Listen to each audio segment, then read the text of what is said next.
오늘 우리에게 주신 하나님 말씀 보도록 하겠습니다. 요한복음 7장 10절로 19절 말씀까지.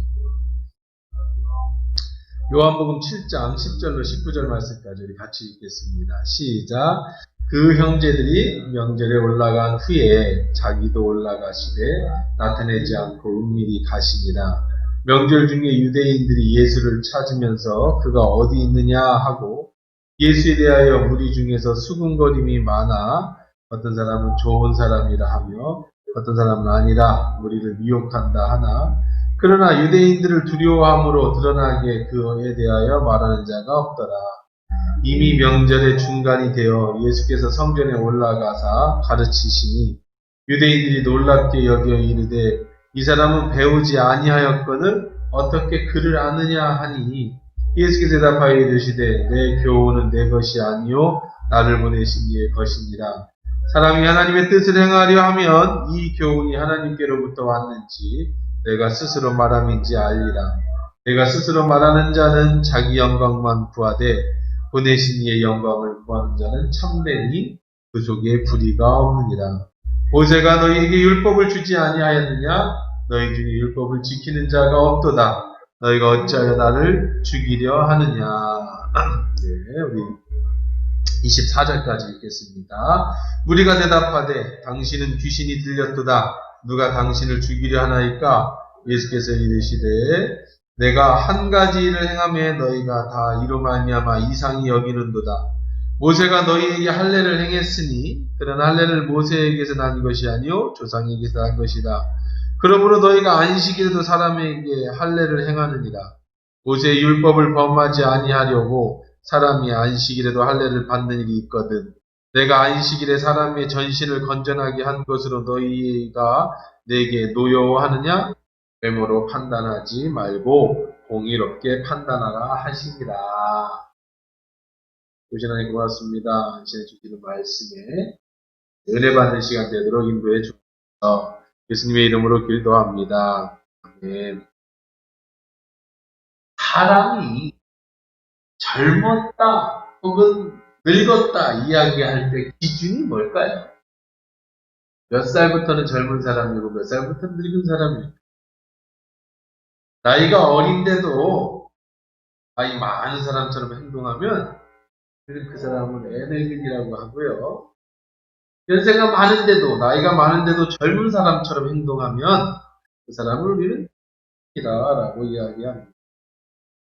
그래서 몇 년 살았느냐 몇 살이냐 가지고 그 사람이 늙었다 젊었다 그렇게 구분하기는 어렵습니다. 근데 제가 생각하는 젊은 사람과 나이 든 사람의 구분법이 있어요. 뭐냐면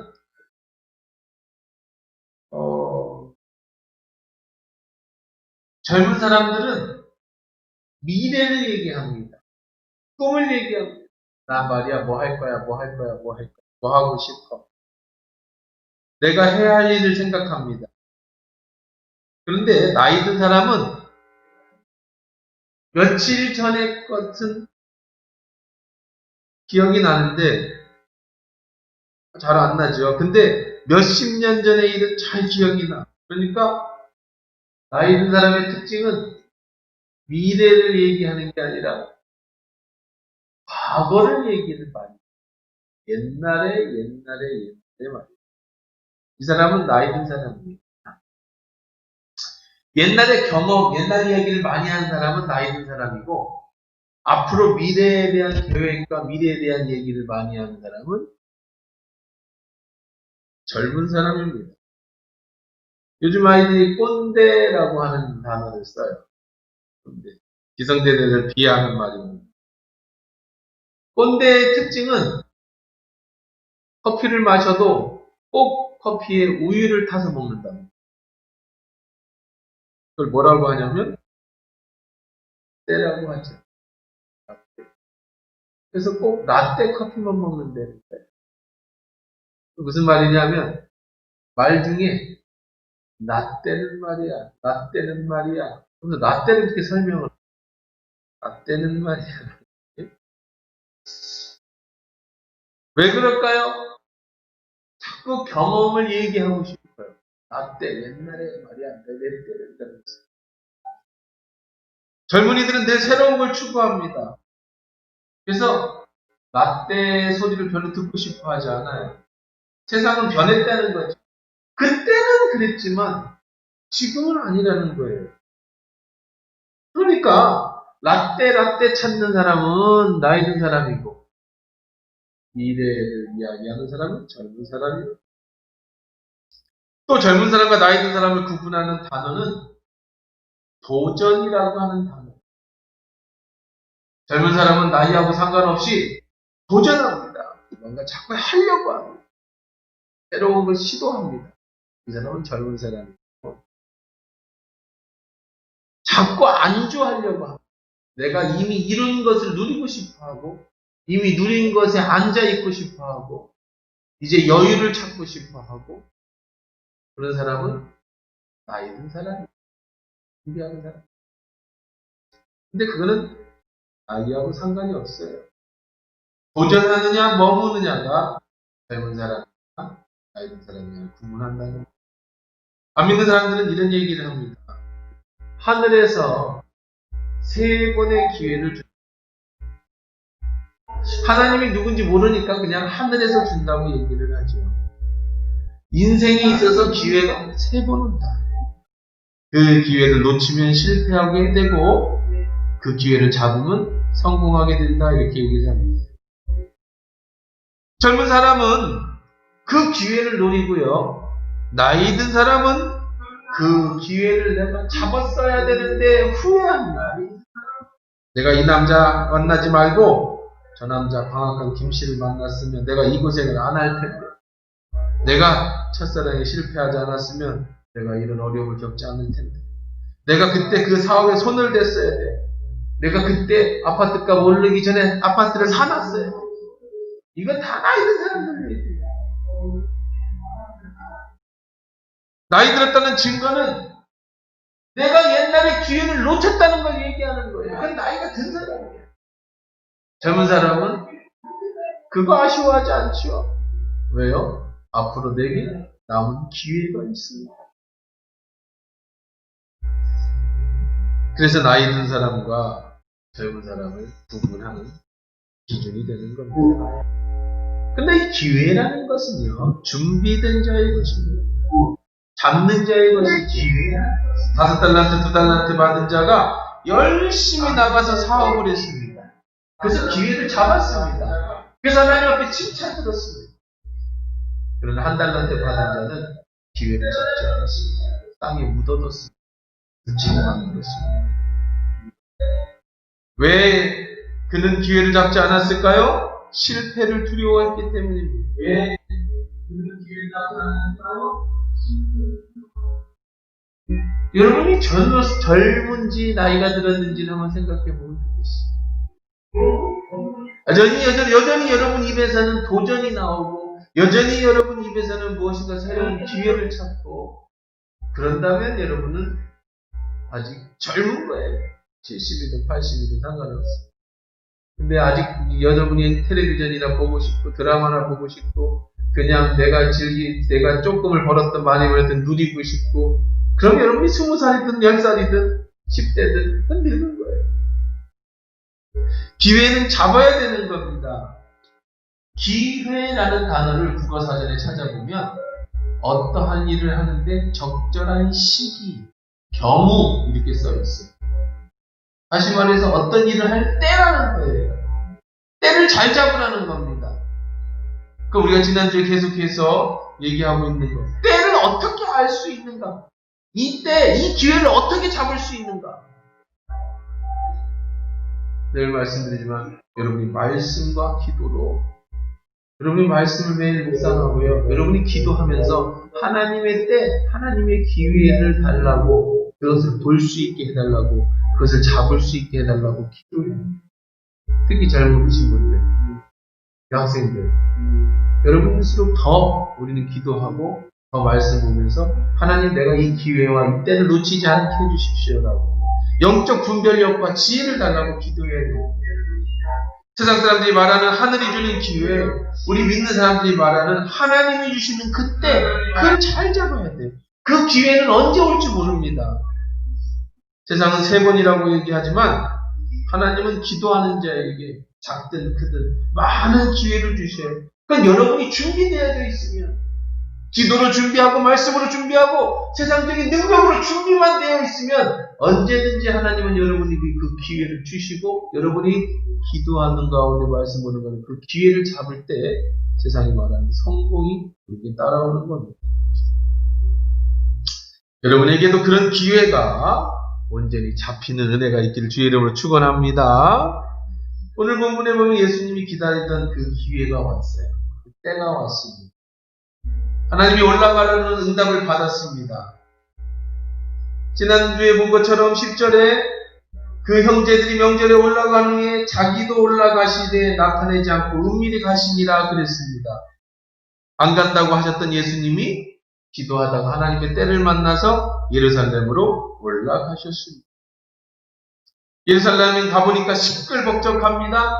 각양 각지에서 사람들이 모여들었습니다. 명절에 참여하기 위해서 예루살렘 성전에 모여들었습니다. 그런데 그 해에, 그 가을, 이 명절에 온통 사람들의 이슈는 뭐였느냐? 예수님에 대한 이슈였어요. 12절 13절을 같이 읽어봅시다. 시작. 예수에 대하여 무리 중에서 수군거림이 많아 어떤 사람은 좋은 사람이라 하며 어떤 사람은 아니라 무리를 미혹한다 하나, 그러나 유대인들을 두려워함으로 드러나게 그에 대하여 말하는 자가 없더라. 온통 성내가 예수님 이름으로 지난 봄에 예수님이 행하셨던 그 기적의 얘기가 사람들이 모여서 다시 막 불이 붙기 시작해서 수군거렸어요. 어떤 사람은 예수라는 사람이 보리떡 5개로 5,000명을 먹이고 12강주가 남았다. 이 사람이 왕이 되면 우리나라는 이제 고생했던 행복 시작이다. 야, 이 사람이 하나님의 아들이 아니고는 어떻게 이런 기적을 일으키냐? 그 사람을 또 만나고 싶다. 이번 명절에는 무슨 기적을 일으킬까? 이렇게 얘기하는 사람이 있는가 하면, 또 어떤 사람은 안식일에 무슨 일하는 사람이 하나님의 아들이냐? 법을 안 지키는 하나님의 아들을 받냐? 어떤 사람은 어떻게 부정한 사람들하고 밥을 먹고 율법을 어길 수 있느냐? 그 사람이 이야기 들어봤어? 사이비 교주, 자기 살을 뜯어먹고 자기 피를 마시라고 한 사람이 어떻게 하나님의 아들이냐? 그건 사이비 미혹하는 자다. 이렇게 사람들이 막 웅성웅성했습니다. 어떤 사람은 좋은 사람이다. 어떤 사람은 나쁜 사람이다. 그렇게 편을 가려서 사람들이 흥거림이 많았습니다. 근데 왜 그들은 드러내놓고 얘기하지 못했다고 그랬어요? 바리새인과 종교 지도자의 흠치거였어요. 예수님이 현상 수배범입니다. 바리새인과 종교 지도자도 예수님을 죽이겠다고 얘기를 이미 했습니다. 그런데 괜히 거기서 좋다 이런 얘기를 했다가는 공범이 될 수 있기 때문에 그냥 뒤에서 안 들리게 자기들끼리 썩썩하고 있었다는 거죠. 예수님은 조용히 예루살렘에 입성하셨습니다. 그리고 사람들을 살펴봅니다. 예수님은 여기에서 지혜를 구했어요. 아니, 생각하기에 기도했어요? 하나님이 가라고 했어요? 그냥 갔어요? 가가지고 내가 왔다! 이 모여라, 내가 떡을 줄게! 막 이렇게 막 하고 사람들을 모았다면 어떻게 됐을까? 근데 예수님은 그렇게 하지 않으셨다는 거예요. 하나님이 주시는 때가 되어 예루살렘에 올라갔다 할지라도 그 때와 역사를 이루기 위해서는, 하나님이 기회를 주셨다 할지라도 그 기회를 잡기 위해서는 꼭 필요한 게 있어요. 하나님께 기도한다고 되는 게 아니에요. 뭐예요? 그 기회를 지혜가 필요해요. 정확하게 그 분석한 대로 행하는 지혜가 있어요.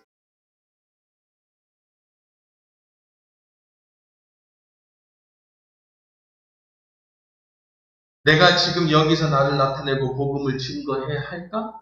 아니면 다른 방법을 찾아볼까? 주님은 사람들의 여론을 써보셨고 들었다고, 그냥 부대포로 응답받았다고 가가지고 사람들 모아서 오병이의 기적을 일으키듯이 기적을 일으키거나 자기를 드러내지 않으셨어요. 요즘 미국 대선이 끝났습니다. 트럼프가 지금 졌는데도 계속 항거하고 있는 시점. 근데 대통령 선거에 보면 여론조사를 합니다. 여론조사가 굉장히 중요해요. 왜냐하면 그 여론에 따라서 사람들이 될 만한 사람을 찍기 때문에 그래요.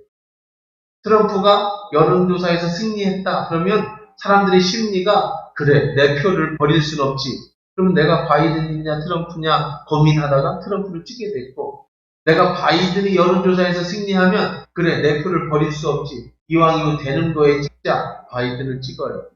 그래서 여론조사는 굉장히 중요한 겁니다. 거기에 촉각을 곤두세우지.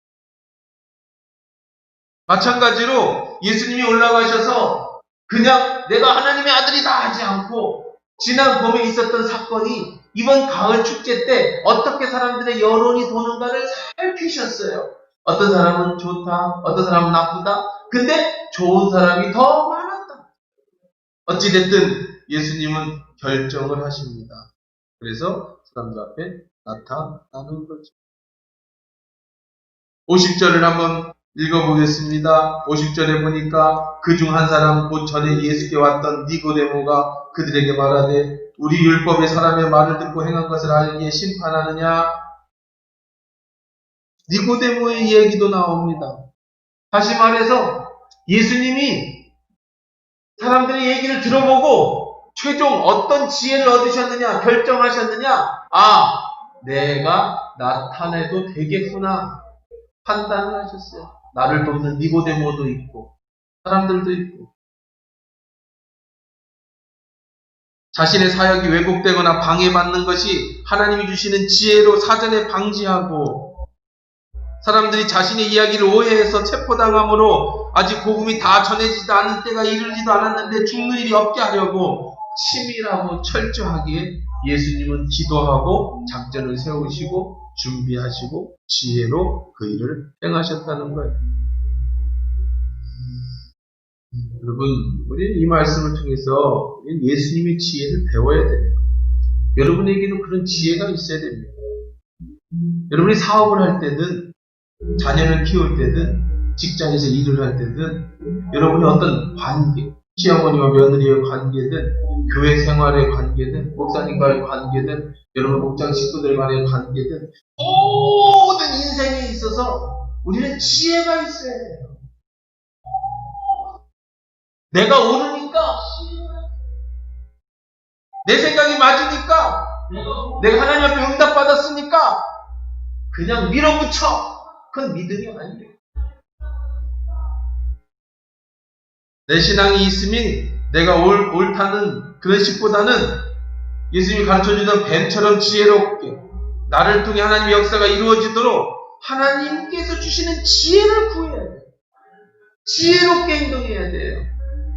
막무가내로 내가 신앙이 옳다고 이 아나무인으로 행동하는 사람이 가끔 있어요. 그것은 옳지 않아요.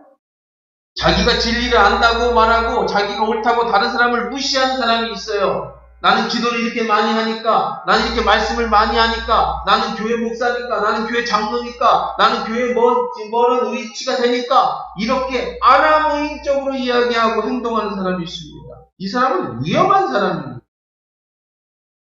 정말 많은 사람들은요, 내가 옳다고 믿는 것 때문에 죄에 빠지고요, 내가 옳다고 믿는 것 때문에 실패하고 넘어지는 사람들이 많이 있어요.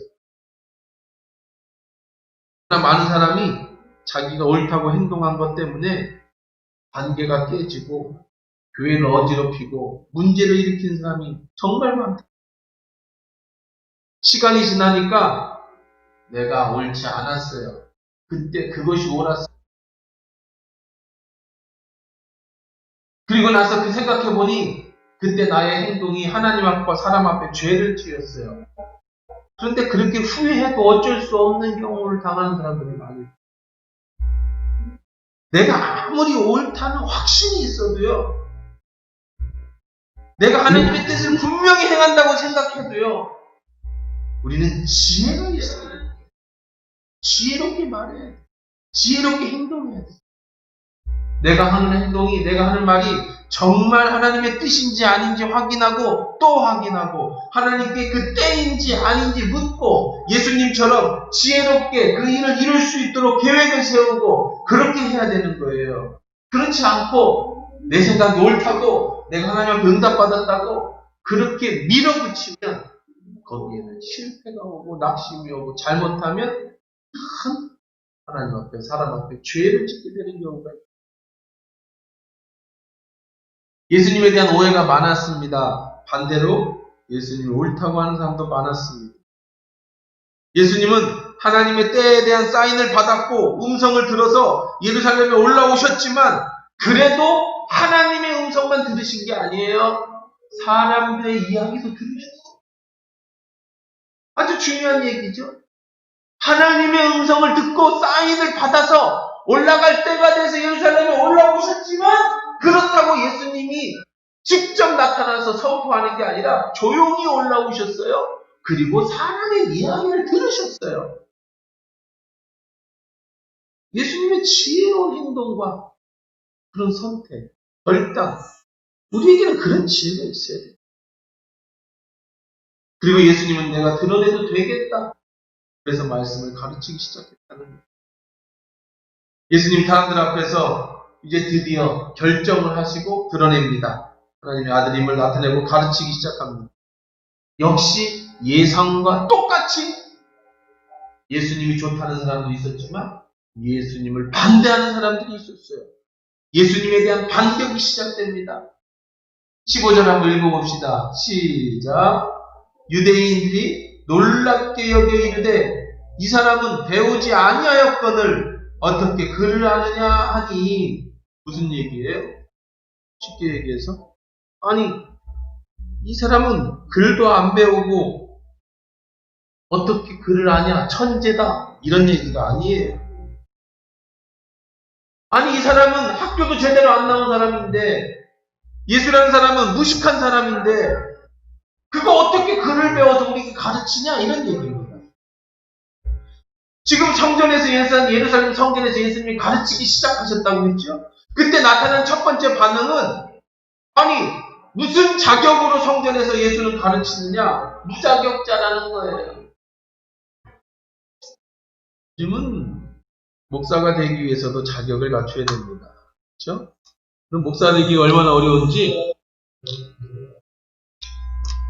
목사가 되려면 정식으로 되는 사람이 통합 측에서는 최소 대학교부터 목사 될 때까지 9년이 걸려요.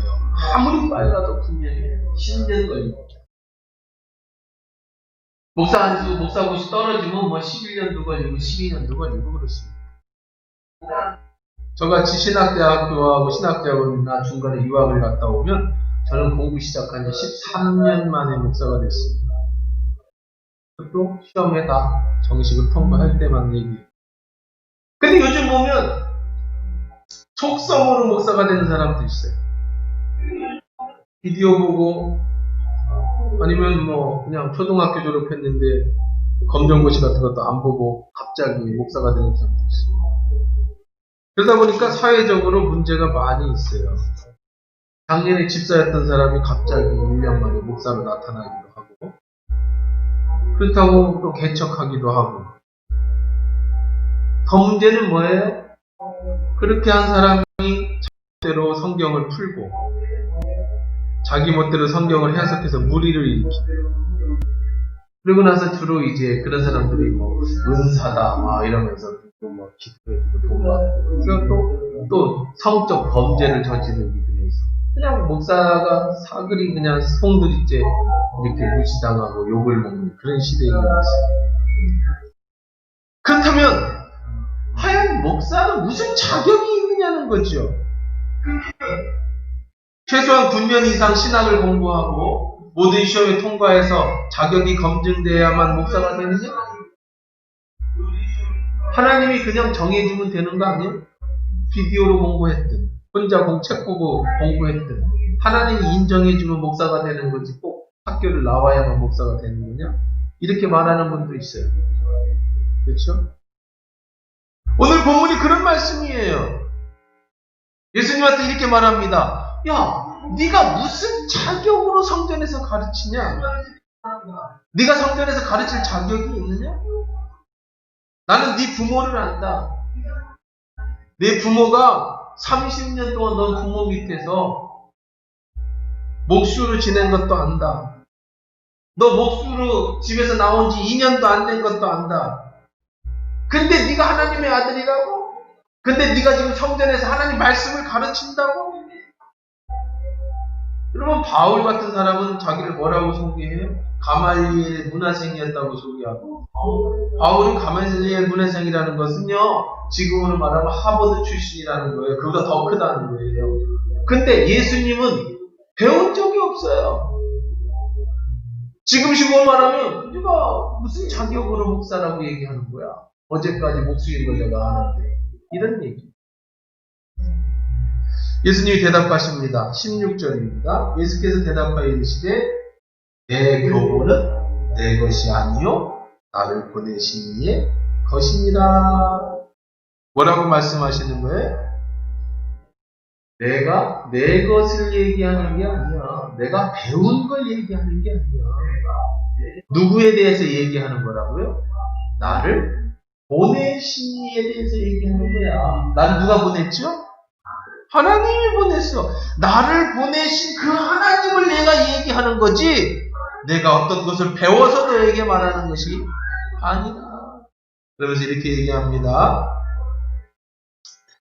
이 교훈이 하나님께로 왔는지 내가 스스로 말함인지 알리라.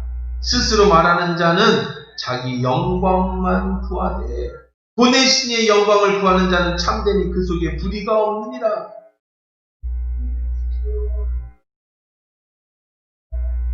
모세가 너희에게 율법을 주지 아니하였느냐? 너희 중에 율법을 지키는 자가 없도다. 너희가 어찌하여 나를 죽이려 하느냐?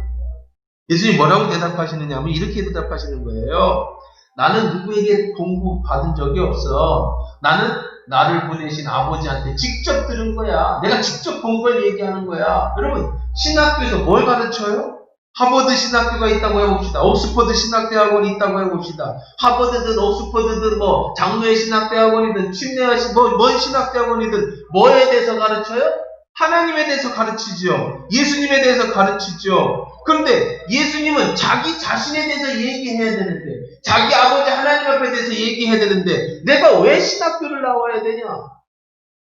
내가 왜 너희들처럼 바리새의 교육을 받아야 되냐? 내가 율법 교육을 받을 이유가 뭐냐? 예수님의 말씀은 나는 어느 신학대학원 출신이 아니라 내가 나를 보내신 하나님을 직접 얘기하는 것이니 무엇이 진리냐? 예수님은 하나님이시기 때문에 누구에게 배울 필요가 없으세요.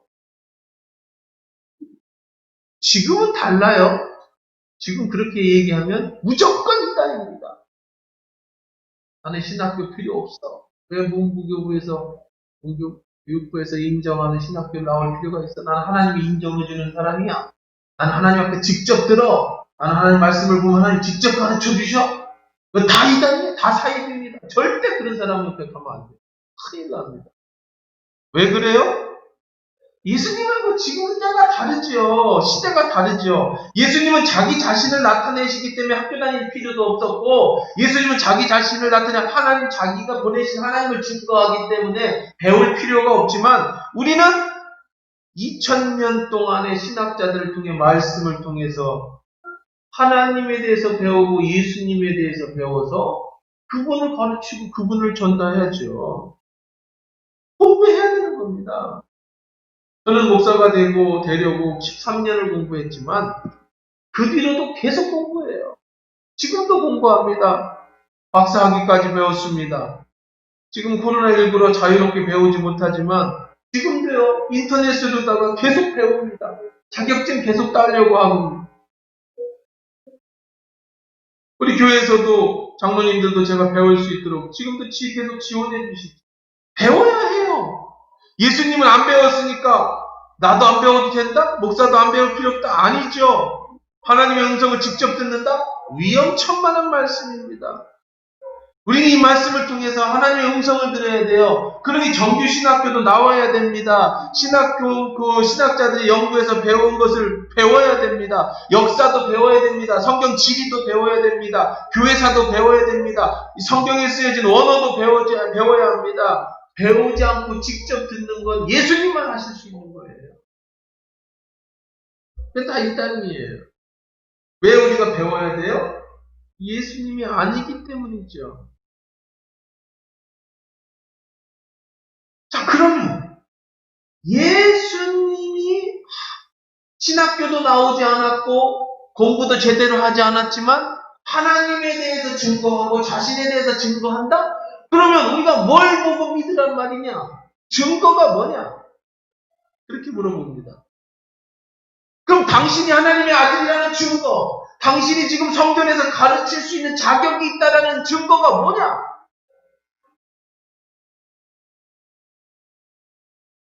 예수님이 이렇게 말씀하시면 대답을 하십니다. 18절입니다. 시작. 스스로 말하는 자는 자기 영광만 구하되 본인 신의의 영광을 구하는 자는 참되니 그 속에 불의가 없느니라. 무슨 얘기일까요? 예수님이 뭐라고 대답하신 거예요? 스스로 말하는 자는 자기 영광만 구한다. 무슨 얘기냐면 내가 만약에 하나님의 아들이 아니고 내가 만약에 니들이 말하는 사람을 혼란케 하는 이단 사입이 교주라고 한다면 당연히 누구를 증거하겠어요? 자기 자신을 증거하겠지. 그런데 예수님은 지금 누구를 증거하고 있어요? 스스로 말하는 자는 자기 영광만 구하되 아까 나는 보내신 이를 증거한다 그랬잖아요. 보내신 이가 누구죠? 하나님의 영광을 구하는 자는 뭐하다? 참되다. 야, 이 사람이 참이냐 가짜냐? 오늘 제목이 진짜와 가짜예요. 예수님이 진짜냐 가짜냐? 신학교도 졸업하지 않았고 글씨도 모르는 사람이 어떻게 성전에서 가르치느냐? 가르칠 수 있는 자격이 있느냐 없느냐? 진짜냐 가짜냐는 신학교를 나왔느냐 아니냐, 공부를 얼마큼 했느냐 아니냐가 아니고 지금 전하는 그 사람이 자기를 나타내느냐 하나님을 나타내느냐, 그걸로 그 사람을 판단하라 그러는 거예요. 예수님은 자기 자신을 위해 한 번도 기적을 행한 적이 없으셨어요. 예수님은 자기 영광을 나타내기 위해 다른 사람 앞에 서본 적이 없으신 분입니다. 철저하게 우리가 요한복음 1장부터 지금까지 말씀을 강의하면서 예수님 어떤 분이었어요? 오직 하나님의 영광만을 나타내신 분이었어요. 철저하게 순종하는 분이었어요. 이게 증거라는 거예요. 어느 신학교를 나왔느냐, 어떤 교육을 받았느냐가 중요한 게 아니라 그 속에 하나님의 진리가 있느냐, 나의 영광이 있느냐, 그것으로 분별하라는 거예요. 하나님의 아들인 증거는 바로 나는 나의 영광 위해 살지 않았다, 내 인기를 위해 살지 않았다, 나는 오직 하나님의 영광만을 위해서 말하고 행동했다. 이것이 하나님의 아들인 증거다. 여러분, 이것이 오늘 말씀이 우리에게 적용되는 말씀이에요. 여러분이 진짜인지 가짜인지를 점검해 봐야 돼요. 내가 진짜인지 가짜인지 점검해요. 예수님이 진짜와 가짜를 구별해주는 그런 기준을 여러분 마련해 주셨어요.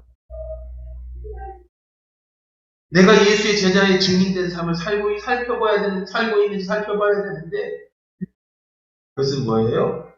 지금 나는 누구의 영광을 위해 살고, 나는 지금 누구를 드러내기 위해 살고 있다. 여러분이 지금 하나님의 영광을 위해서 살고 있으면 여러분은 진짜. 그런데 내 영광을 드러내기 위해서 살고 있으면 여러분은 가짜예요.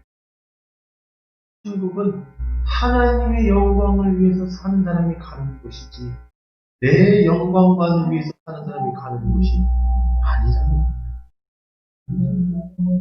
이것이 우리의 신앙 고백입니다. 사람의 제일 된 법칙, 여러분이 세례받을 때 배웠던 하나님의 영광과 그분을 기쁘시게 하기 위해서 하는 거예요. 이것이 교회에 이 땅에 맡겨주시고 우리가 이 교회를 통해 하나님의 영광을 드러내기 위한, 하나님이 기쁘시게 하기 위하고 하나님 나라를 위해서 살아가는 그 증거, 그게 진짜와 가짜의 기준이라는 거예요. 오늘 가짜가 정말 많습니다. 가짜 교회가 정말 많아요. 가짜 성도가 정말 많아요. 가짜 목사가 정말 많습니다. 어디가 가짜 교회입니까? 어떤 사람이 가짜 성도입니까? 어떤 사람이 가짜 목사입니까? 자신의 영광을 드러내는 사람은 가짜예요. 예수님이 진짜 하나님의 아들이며 메시아냐는 논란의 기준은 예수님이 바리새인의 학교에서 얼마나 율법을 배웠느냐가 아니라 예수님이 얼마만큼 하나님의 뜻을 위해서 살고 그 뜻을 증거하고 계시느냐. 지금 하나님의 나라를 위해서 예수님이 말씀을 전하는가, 내 나라를 전하기 위해서 말씀을 전하는가, 그게 기준이 되어야 된다. 예수님은 당신의 나라를 거부하셨습니다. 임금 삼으려고 하는 것을 알고 그 길을 떠나셨습니다. 사람들이 몰려오자 십자가와 죽음과 보혈과 피와 살을 얘기해서 그들을 내쫓으셨습니다. 예수님은 자기의 나라를 이루지 않으셨어요. 하나님의 나라를 이루셨어요. 오늘날 우리 신앙생활하는 이유도 단지 여러분이 마음의 안정을 찾고 내 생활의 유익을 위하고 내 욕심을 채우고 내 기쁨을 위해서 살아간다면 여러분 가짜예요. 가짜. 사는 동안에 여러분의 안심은 줄지 모르겠지만 하나님의 영광은 여러분 통해서 나타나죠. 배우지 못하고 어리석어서 잘못 말하고 이야기하고, 가짜가 그냥 목사 행세하는 사람도 가짜지만 아무리 목사의 아들로 태어나서 어렸을 때 신앙생활을 해왔고 좋은 신학교를 나오고 아무리 교회를 오래 다녔고 아무리 오래 예수를 믿었어도 그 속에 하나님의 영광이 없으면 그것은 가짜라는 거죠. 17절 18절 한번 같이 크게 읽어봅시다. 시작. 사람이 하나님의 뜻을 행하려 하면 이 교훈이 하나님께로부터 왔는지 내가 스스로 말함인지 알리라. 스스로 말하는 자는 자기 영광만 구하되 보내신 이 영광을 구하는 참되니 그 속에 풀이가 없다. 저는 항상 이 말씀을 가슴에 새기고 목회를 하려고 합니다. 목사인 저도 늘 이 말씀을 가슴에 품고 코람데오 하나님 앞에서 정직한 것을 모토로 삼고 자꾸 비춰봐. 내가 진짜인지 가짜인지. 인간인지나 유혹도 받고 넘어지기도 합니다. 오해도 받고 상처도 받습니다. 저는 한 교회에서 21년을 목회를 합니다. 21년 동안 하나님 앞에 사람 앞에 정직하려고 노력합니다. 하나님이 기뻐하시는 목회자, 하나님 앞에 정말 하나님을 드러내려고 합니다. 물질에 있어서도 저는 정직하려고 합니다. 교회에서도 20년 목회하면서 의인 목사로다가 재작년인가 세워주셨어요. 그러면서 의인 목사 20년 근속 기념으로 자동차를 사라고 큰 돈을, 그거를 그냥 하나님 앞에 건축한 금을 다시 다 돌려드렸습니다. 저를 드러내려고 하는 게 아니에요. 그런 말을 여러분에게 지금 처음 얘기하는 거예요. 물질에 있어서도 내가 나를 드러낼 거냐, 하나님을 드러낼 거냐. 명예에 있어서도 여러분, 제가 20년 목회를 하면서 내가 이게 담임 목사니까 나를 우러러봐라, 나를 존경, 이런 얘기 들어보셨습니까? 이렇게 행동하는 거 보셨습니까? 나를 드러낼 건가, 하나님을 드러낼 건가, 여러분이 하나님을 만나게 할 건가, 목사를 만나게 할 건가. 저는 늘 그런 고심 속에서 그런 고민을 합니다.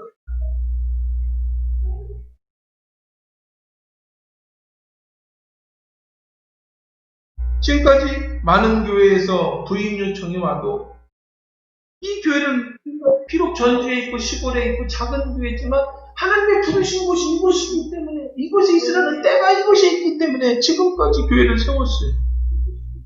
말씀드리지만 나를 드러내려고 하는 말씀이 절대로 아니에요. 목사든 성도든 누구든 하나님 앞에서 저는 말씀을 전하는 자라서 제 예를 들어드리지만 여러분들도 마찬가지 사람 앞에서 하나님 앞에서 내가 진짜인가 가짜인가를 늘 점검하고 사셔야 돼. 가짜는 천국에 들어가지 못해. 가짜는 반드시 들어가게 돼 있어. 진짜만 천국 가는 거예요. 배우지 않았어요. 예수님은 글도 모르신다고 사람들이 생각합니다. 목수로 30년 살았습니다. 그런 사람이 지금 성전에서 가르칩니다. 네가 무슨 자격으로 가르치냐? 예수님 말씀하십니다. 나는 나를 보내신 그 하나님만 드러낸다. 내가 진짜냐 가짜냐는 내가 어떤 학교를 나왔고 무엇을 공부했느냐가 아니라 지금 나의 나라를 이루냐 하나님 나라를 이루냐를 보고 판단해라. 어떤 목사가 진짜입니까? 어떤 성도가 진짜입니까? 어떤 교회가 진짜입니까? 태풍이 불어도 반석 위에 세워진 교회만 진짜예요. 하나님이 인정해 주시는 사람만 진짜예요. 가짜는 바람이 불면 무너지게 돼 있어요. 가짜는 바람이 불면 날아가게 돼 있어요. 코로나19에 가짜의 신앙은 다 흩어지게 돼 있어요. 진짜만 살아남는 거예요. 여러분의 신앙이 진짜야 천국 가요. 교회 다닌다고 천국 가는 게 아니에요. 11조 낸다고 천국 가는 게 아니에요. 예수를 진짜로 믿어야지. 이 땅에 살아가면서 하나님의 영광을 드러내는 삶을 살아야만 하나님 나라에 가서 상급을 받는 거지. 나의 영광과 내 욕심만 드러내면 이 땅에서도 가짜기 때문에 드러나고 이 땅에서도 바람이 불면 한순간에 날아갈 뿐 아니라 바깥 어두운 곳에 슬피 울며 이를 갈게 된다는 거 기억하시고 항상 여러분도 내가 진짜인가 가짜인가 내 믿음의 신앙이 진짜인가 가짜인가 나의 직분이 진짜인가 가짜인가를 매일매일 말씀 앞에 묵상하며 물질 앞에서 명예 앞에서 사람 앞에 관계 앞에 모든 것 앞에 정직하게 살아갈 수 있습니다. 진짜가 살아남는 이 시대에 하나님이 찾으시는 그 한 사람, 하나님이 찾으시는 그 한 사람을 주의 이름으로 축원합니다.